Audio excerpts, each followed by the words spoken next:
Մարտի 20-ից սկսվել է կենսունակությունը կորցրած կամ դրա ավարտին մոտ գտնվող խիստ դեֆորմացիա ծեր հիվանդ ծառերի փոխարինման աշխատանքները Թումայան փողոցում, ինչպես գիտենք, Թումայան փողոցի մոտ 60%-ից ավելին դեռևս անցած տարի իրականացվել էր, այս տարի իրականացվել է մնացած հատվածը եւ Թումայան փողոցը բերվել է վերջնական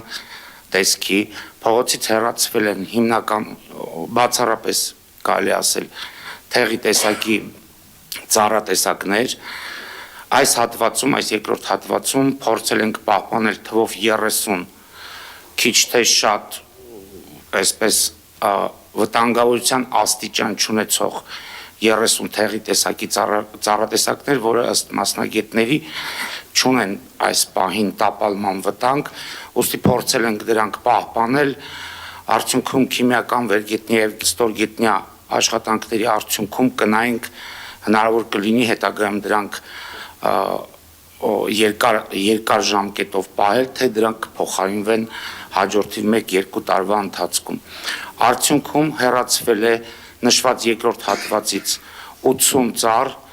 փոխարենը տնկվել է 95 ուրեմն ցերցից տեսակի ծառատեսակ եւ լրացուցիչ բացվելու է 34 բնաբաժակ, որը ինչ-ինչ պատճառներով տարբեր տարիների ընթացքում տնտեսվարողների կողմից դրանք, այսպես եթե կարելի ասել, զավթվել էին, փակվել էին, արդյունքում Թումայան փողոցի երկրորդ հատվածում կունենանք հանված 80 ծառի փոխարեն այս պահին 95-ը տնկված է եւ 34-ը տնկվելու է, այսինքն ընդհանուր առմամբ այս երկրորդ հատվածում տնկվելու է 129 ծառատեսակ։ Եվ ընդհանուր Թումայան փողոցի մասով բացի փոխարինված ծառատեսակները նաեւ նախորդ տարվա հատվածներում են իրականացվել բնաբաժակների հետ բացում, եթե կարելի այսպես ասել, եւ Թումայան փողոցում կորցված այդ բնաբաժակների եւ հետագայում դրանցում ծառատունկի արդյունքներում կունենանք մոտ 60 ծառով ավելի Թումայան փողոցում, քան մինչ այս ունեցել ենք։